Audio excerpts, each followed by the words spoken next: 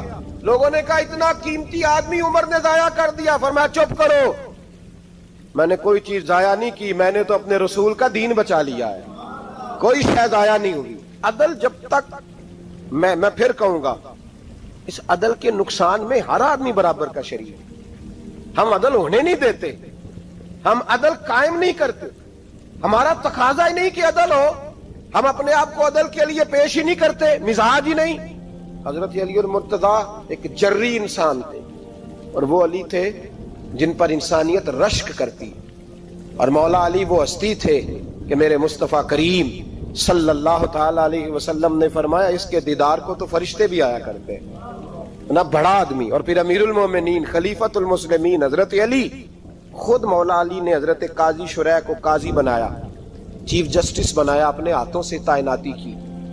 حضرت مولا علی رضی اللہ تعالیٰ عنہ کی زرہ گم ہو گئی, کافی دیر گزر گئی تو ایک یہودی کے پاس وہ زرہ آپ کو نظر آئی. حضرت علی نے ڈائریکٹ اس سے چھین نہیں لیا, حالانکہ امیر المومنین تھے. ہمارے ہاں ڈنڈا بھی بڑا چلتا ہے نا, جو طاقتور ہوتا ہے وہ تو تھانے جاتا ہی نہیں, اس کو ضرورت نہیں, اس نے تو بندے رکھے ہوئے ہیں, اس کو تو پتہ ہے کام کیسے لینا ہے. لیکن حضرت علی نے آئینی رستہ اختیار کیا, قانونی رستہ. قاضی صاحب کی عدالت میں مقدمہ کیا کہ فلاں یہودی کے پاس میری زرہ ہے اور وہ چوری ہو گئی تھی, گر گئی تھی, گم گئی تھی, مجھے دلائی جائے. قاضی صاحب نے بلا لیا یہودی کو, امیر المومنین بھی کٹہرے میں. قاضی صاحب کہنے لگے اس سے کہ زرہ تیری ہے؟ اس نے کہا جی میرے پاس ہے تو میری ہے. قاضی صاحب کہنے لگے حضرت علی سے گواہ آپ کو دینے پڑیں گے کیونکہ مقدمہ آپ نے کیا ہے, اگرچہ وہ امیر المومنین ہے. سمجھ جو ہے بھائیوں کی, سمجھ آ رہی ہے باتوں کی؟ گواہ امیر المومنین آپ نے دینے ہیں کیونکہ مقدمہ آپ نے دائر کیا. تو حضرت علی کہنے لگے میرا بیٹا حسن گواہی دے گا کہ میری ہے, اور میرا غلام کمبر گواہی دے گا. قاضی صاحب کہنے لگے حضور ان کی گواہی درست تو ہے پر میں نہیں تسلیم کرتا, اس لیے کہ بیٹے تو باپ کے حق میں بولا ہی کرتے ہیں, نوکر تو آقاؤں کے حق میں بولتے ہی ہیں, جائیں کوئی غیر جانبدار بندہ لے کے آئیں جو گواہی دے. تو حضرت علی خاموش ہو گئے, کہنے لگے ابھی میرے پاس ایسا کوئی گواہ نہیں. قاضی صاحب کہنے لگے چلیں پھر آپ یہودی کو راضی کریں, آپ نے کیوں بلا وجہ گھسیٹا عدالت میں, راضی کریں, انصاف کا تقاضا ہے. تو حضرت علی قریب گئے, کہنے لگے بھیا ناراض نہ ہونا, زرہ تو میری ہے, ناراض نہ ہونا, میں نے غلط مقدمہ نہیں کیا. علیحدہ بات ہے کہ میرے پاس گواہ نہیں تو میں کوئی بے انصافی نہیں کر سکتا, تو میرے ساتھ چل تجھے کھجوروں کا حلوہ کھلاتا ہوں تاکہ تو راضی ہو جائے. وہ یہودی کہنے لگا میں نے قاضی صاحب کا انصاف دیکھا اور جناب علی کا انصاف کے لیے کھڑا ہونے دیکھا تو میں مولا علی کے قدموں میں بیٹھ گیا. میں نے کہا علی جب تیری یہ شان ہے تو محمد عربی کا کیا مقام ہوگا. میں نے کلمہ پڑھنا شروع کر دیا. دیکھیں نا تقاضا پورا کیا ہے حضرت علی نے. تو وہ کہنے لگا علی تیرے انصاف کے رنگ نے نا, جملہ یاد رکھنا, کہنے لگا یہودی علی تیرے انصاف کے اس رنگ نے میرے دل سے کفر کی میل دور کر دی, تیرے عدل نے میرا کفر توڑ دیا, کفر. لیکن شرط دیکھیں نا, غریب آدمی ابو ایوب انصاری, ماڑے بندے, اب تو پیر اور مولوی بھی گنجائش نہیں نہ دیتا کسی کو بولنے کی, تو سیاست دان تو اللہ ہی کی پناہ, وہ تو پتہ نہیں کس طرح سوتے ہیں رات کو, اللہ ہی جانتا ہے, پتہ نہیں کس طرح اپنے آپ کو مطمئن کر کے وہ زندگیاں گزار رہے ہیں, خدا ہی بہتر جانتا ہے. حضرت عمر فاروق جیسا دلیر اور جرری آدمی جمعہ پڑھانے مسجد میں داخل ہوئے تو جناب ابو ایوب انصاری دروازے پہ کھڑے ہو گئے, کہنے لگے عمر تیرے نوکر نہیں, ٹائم پہ آیا کر, بڑی دیر سے کھڑے ہیں. کیوں دیر سے آیا؟ بڑے جلالی تھے نا حضرت عمر, لیکن وہ جلالی اس وقت تھے جب کوئی ظلم کرتا تھا, اور ذات کے لیے جلالی نہیں تھے. کب وقت پہ آیا کر, کو ملازم نہیں تیرے. تو سیدنا فاروق اعظم منبر پہ چڑھے اور فرمانے لگے اللہ ابو ایوب انصاری کا بھلا کرے, جب تک اس طرح کے لوگ موجود ہیں کوئی بادشاہ بگڑے گا نہیں, اللہ اس کا بھلا کرے, اس نے میری توجہ صحیح. اور پھر عمر رو پڑے, رو کے فرمانے لگے مسلمانوں معاف کر دو, غلطی کوئی نہیں, میرے پاس کرتا ایک ہی ہے, اور عبداللہ کی ماں نے وہ دھو کے خشک ہونے کو ڈال دیا تھا, غریب ہوں, کرتا دوسرا کوئی نہیں, تو وہ ذرا نا خشک ہونے میں آ کے دیکھ لو ابھی بھی گیلا ہے, مجھے معاف کر دو, میری غلطی نہیں ہے. صحابہ درد کے ساتھ رونے لگے اور کہنے لگے اللہ اس طرح کے حکمران ہمیشہ عطا کرتا رہے. میرے بھائی تو انصاف کا رنگ تو دے, ان تقاضوں کو سمجھنا. یہاں کسی کی جرت ہے بول سکے؟ طاقت ہے کسی کی؟ لیکن انہوں نے اپنے آپ کو پیش کیا، سامنے پیش کیا اپنے آپ لوگوں کے سامنے. 2 مال غنیمت کی چادریں بانٹ رہی ہیں، سب کو ایک ایک ملی ہے. فاروق اعظم جمعہ پڑھانے آئے تو اسی چادر کا کرتا، اسی کی تامت. لوگ کھڑے ہو گئے، عمر بتا تو نے 2 کیوں لی؟ یہ انصاف ہے؟ یہ عدل ہے؟ کیوں لی 2؟ حضرت عمر کہنے لگے میرا بیٹا جواب دے گا. عبداللہ بن عمر بولے، کہنے لگے ابا جی کے کپڑے بڑے پرانے ہو گئے تھے، میں نے اپنے حصے کی بھی اپنے ابا جی کو دے دی ہے. دیکھیں نا، یہ انصاف میرے نبی پاک نے کیا ہے، صحابہ نے سیکھا ہے. میں اور آپ تیار نہیں، ہم تیار نہیں انصاف کے لیے، ہمارا مزاج نہیں انصاف کا. ہمیں خود بہت سارا آگے پیش ہو کے رنگ دکھانا پڑے گا، اس کے لیے ہماری تیاری نہیں. اس لیے ہم حکمرانوں کو گالی دے کے چپ کر جاتے ہیں. اس لیے ہم وکیلوں کے کہتے ہیں بکتے بڑھائیں، جج بکتے، یہ باتیں کر کے ہم خاموش ہیں. ہم پیش نہیں کر پا رہے، ابھی تک ہم اپنے آپ کو کھڑا نہیں کر پا رہے کہ ہم سے مطالبہ کرو انصاف کا. کھڑا نہیں. حضرت سیدنا علی المرتضیٰ شیر خدا رضی اللہ تعالیٰ عنہ فرماتے ہیں بدر کے لیے جب جا رہے تھے تو سواری ایک تھی، سوار 3 تھے. ایک سواری اور سوار 3. فرماتے ہیں نبی پاک صلی اللہ علیہ وسلم نے فرمایا 3 کٹھے نہ بیٹھنا، 2 بیٹھے، سواریوں کو تکلیف ہوتی ہے. قربان جاؤں، کیسا رسول دیا ہے جو جانوروں کے حقوق کا بھی خیال فرماتے ہیں صلی اللہ علیہ وسلم. فرمایا 2 بیٹھے. حضرت علی کہتے ہیں پہلے میں اور نبی پاک صلی اللہ علیہ وسلم بیٹھے، اور تیسرے ہمارے ساتھ ابو درداء رضی اللہ تعالیٰ عنہ. فرماتے ہیں جا رہے تھے بدر کے لیے، پہلے میں اور حضور بیٹھے، پھر نبی پاک اور ابو درداء بیٹھے. فرماتے ہیں پھر نمبر لگ گیا میرا اور ابو درداء کا، اور مصطفیٰ نے گھوڑے کی لگام تھامی تو حضرت ابو درداء تڑپ اٹھے، کہنے لگے علی نہ طبیعت مانتی ہے، نہ ادب مانتا ہے، نہ عشق مانتا ہے، تو اس طرح کر، میں تو چھوٹا ہوں، آپ کہیے رسول پاک سے، آپ ہر لحاظ سے بڑے ہیں، آپ عرض کیجئے کہ حضور نہ ادب مانتا ہے، نہ عشق مانتا ہے، نہ پیار مانتا ہے، نہ تقاضا ہے، مہربانی کرے آ جائیں. حضرت علی ہاتھ باندھ کے عرض کرنے لگے محبوبہ ٹھیک ہے، باری آپ کی پیدل چلنے کی ہے، پر مہربانی کریں، ادب پیار اور محبت مجبور کر رہی ہے. تو حضور نے فرمایا علی چپ کر، میں عدل نہیں کروں گا تو لوگ عدل سیکھیں گے کیسے؟ اگر میں عدل نہیں کروں گا تو قوم سیکھے گی کیسے؟ مجھے عدل کرنے دے، انصاف کرنے دے. فرمایا چلنے دے مجھے، پیدل کچھ نہیں ہوتا. تقاضا عدل جب تک پورا نہیں ہوتا، آپ یقین کریں میرے اساتذہ کہا کرتے تھے میں عدالت کو عدالت نہیں کہتا، کچہری کہتا ہوں، اس لیے کہ عدالت وہ ہوتی ہے جہاں عدل ہوتا ہے. یہاں تو حال یہ ہے، بتائیے وکیل کو نہیں پتا ہوتا کہ جو میرے پاس آیا یہ غلط آدمی ہے، وہ اس کی حمایت کرتا ہے کہ نہیں، اس کے ساتھ چلتا ہے کہ نہیں، جھوٹ کے ساتھ آخر تک لڑتا ہے کہ نہیں لڑتا. جو گواہ بن کے جا رہے ہوتے ہیں انہیں پتا ہوتا ہے کہ نہیں کہ ہم جھوٹے کی گواہی دینے جا رہے ہیں. تو پھر کیا سارا ظلم حکومتیں کر رہی ہیں؟ معاشرہ بھی تو اپنی ترتیب بدلے نا، لوگ بھی تو اپنا رنگ بدلے نا، لوگ بھی تو طبیعت بدلے نا. کون منتخب کرتا ہے انہیں ظالموں کو؟ عوام، اور پھر اس کے بعد شکوہ بھی عوام ہی کرتی ہے. خدا را تقاضے سمجھو، مزاج سمجھو، طبیعت سمجھو اسلام کی. میرے نبی پاک صلی اللہ علیہ وسلم نے عدل کا بول بالا کیا ہر مقام پر، ہر نقطے پر. رسول پاک صلی اللہ علیہ وسلم نے عدل عدل اور عدل کی آواز بلند فرمائی. کوئی مقام ایسا نہیں. آپ پڑھیے کتابیں، اگر ایک کلمہ پڑھنے والے اور یہودی کا فیصلہ آیا ہے اور نبی پاک صلی اللہ علیہ وسلم نے یہودی کو حق پہ سمجھا ہے تو نبی پاک نے یہودی کے حق میں فیصلہ دیا. وہ منافق بگڑ گیا ہے، حضرت عمر کے پاس گیا ہے، لیکن حضور نے فرمایا جہاں جاتا ہے جا، فیصلہ وہی کیا جائے گا جو عدل پہ مبنی ہوگا. میرے رسول پاک علیہ الصلوۃ والسلام کے صحابہ کے قریب دنیا داری آ سکی نہیں آئی. حضرت ابو بکر صدیق نے پانی مانگا تو لوگوں نے دودھ دیا، فرمایا پیچھے کرو. ابو بکر نے نعمتیں چھوڑ دیے. اب ابو بکر وہ والا کام کرتا ہے جو رسول پاک نے کیا ہے. فرمایا نہ دودھ شاید پیش نہ کرو، جو مانگتا ہوں بس وہ دو. حضرت ابو بکر صدیق نے بڑے مالدار تھے. حضرت عمر فاروق رضی اللہ تعالیٰ عنہ کے پاس صحابہ کرام جمع ہو کے آئے. کون سا ایسا شخص ہے جس کی تنخواہ میں اضافہ ہو جائے؟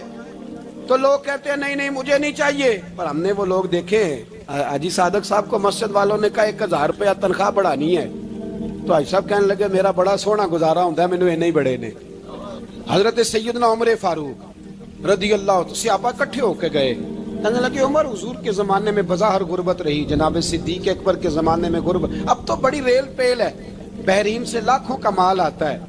آپ کو بڑے بڑے سفیر ملنے آتے ہیں پر آپ وہی پرانا کرتا اور وہی طامت جو کئی جگہ سے سی آپ نے کئی جگہ سے پھٹی. اور حضرت عمر ایک دن عید کی نماز پڑھانے گئے تھے تو ننگے پیر ہی چلے گئے. لوگوں نے کہا جوتا، فرمایا ٹوٹ گیا تھا یار، پہننے کے قابل نہیں تھا. فرمایا ننگے پیر آ گئے ہو، لوگ کیا کہیں گے؟ فرمایا چھوڑو، عمر کے پاؤں ننگے ہیں لیکن عمر کے کردار میں تو کوئی شک نہیں نا، پیر ہی ننگے ہیں نا، کیا ہوا؟ چھوڑو اس بات کو. کوئی پیار نہیں دنیا داری سے، دولت سے، کوئی چکر ہی نہیں. حضرت سیدنا عمر فاروق رضی اللہ تعالیٰ عنہ کو صحابہ نے کٹھے ہو کے کہا، یہ ہے امت کے بیدار ہونے کے طریقے جو عرض کر رہا ہوں. کہا جناب آپ اب بڑا مال غنیمت ہے اور جس طرح ہر صحابی کا حصہ ہے آپ کا بھی حصہ ہے، تو ایک نیا کرتا ہی ڈال لیں آپ خرید کے. اب جب مشورہ ہو گیا صحابہ میں تو کہنے لگے عمر سے بات کون کرے گا؟ نیا کرتا پہننے کی عمر سے بات کس کو برا لگتا ہے جی؟ نیا کرتا کون بات کرے گا؟ حضرت سیدنا علی المرتضیٰ کا انتخاب ہوا. کہنے لگے مولا علی کی بڑی عزت کرتے ہیں، ان سے بڑا پیار کرتے ہیں، ان سے بات کرتے. تو حضرت علی کو بلایا گیا، عرض کی حضور مہربانی فرمائیں. حضرت عمر سے کہے نئے کرتے کے لیے. آپ فرمانے لگے عمر میری بڑی قدر کرتا ہے، بڑی بات سنتا ہے، پر یہ والا کام نہیں میں عمر سے کہہ سکتا، یہ کسی اور سے کہو. تو کہنے لگے آپ رہنمائی کر دیں، کس کو کہیں؟ تو جناب علی المرتضیٰ فرمانے لگے اگر حضرت عائشہ صدیقہ سے کہو گے تو عمر فوراً مان جائے گا، وہ مومنوں کی ماں ہیں. صحابہ حضرت عائشہ کے پاس، اماں جی عمر کو بلائیں، ان کو کہیں بڑے بڑے سفیر آئے ہوتے ہیں، وہی پرانے کپڑے پہن کے بیٹھ جاتے ہیں. اللہ اکبر. حضرت عائشہ نے پیغام بھیجا، فرمایا عمر کو بلاؤ. عمر فاروق دوڑے ہوئے آئے، پردے کے پیچھے حضرت عائشہ کے پاس گھٹنوں کے بل. اماں جی دیر تو نہیں کر آیا میں آنے میں؟ حکم ہو.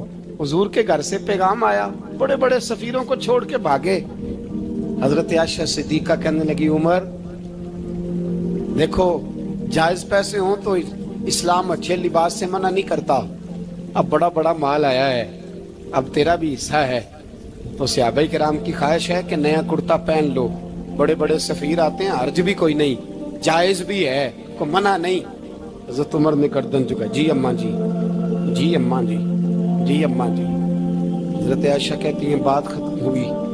عمر نے گردن اٹھائی تو عمر کی داڑھی آنسوؤں سے بھری ہوئی. کہتی ہے مجھے کہنے لگے اماں جی میں تو صرف مسجد میں دیکھا کرتا تھا، آپ تو مصطفیٰ کو دن رات دیکھتی تھی، جس طرح کے کرتے آمنہ کے لال نے پہنے مجھے بھی پہنا دو، میں تیار ہوں، میں پہن لوں گا، میں تیار ہوں، پر جس طرح کے میرے نبی نے پہنے. حضرت عائشہ کہتی ہے میں پھوٹ کے روئی، میرا پلو آنسوؤں سے بھر گیا. فرماتی ہیں میں عمر کی بات سنتی گئی تو میرا پلو آنسوؤں سے. میں نے کہا عمر تو جا، تو ٹھیک ہے. فرماتی ہے عمر فاروق سلام کر کے اٹھے، امیر المومنین چلے گئے. اس کونے میں صحابہ چھپے ہوئے تھے، وہ آئے. کہا اماں جی کیا بات ہوئی؟ تو میں پھر رو پڑی. میں نے کہا کیا بتاؤں، تمہیں پرانے کرتے نظر آتے ہیں، اسے محمد عربی کے جلوے نظر آتے ہیں، اسے رسول اللہ کا رنگ نظر آتا ہے، اسے وہ غلامی نظر آتی ہے. عمر کو دنیا سے پیار. اللہم صل علی سیدنا و مولانا محمد. اللہم صل علی سیدنا و مولانا محمد.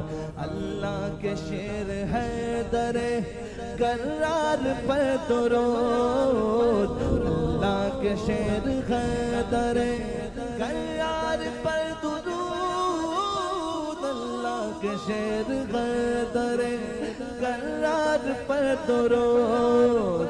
حضرت حسن حسین کے کردار پر درود. اللہم صل علی سیدنا و مولانا محمد وعلی سیدنا علی و سید وسيدتنا فاطمة وسيدتنا زينب وسيدنا حسن وسيدنا حسين وعلى آله وصحبه وبارك وسلم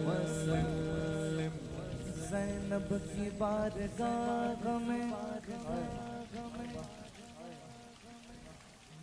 زینب کی بارگاہ میں زینب کی بارگاہ میں زینب کی بارگاہ میں سلام نیاز ہے زینب کی بارگاہ میں سلام نیاز ہے جو مرتضیٰ کی لاڈلی زہرا کا ناز ہے اللہم صلی علی سیدنا و مولانا محمد وعلی سیدنا علی و سیدتنا فاطمہ و سیدتنا زینب و سیدنا حسن و سیدنا حسین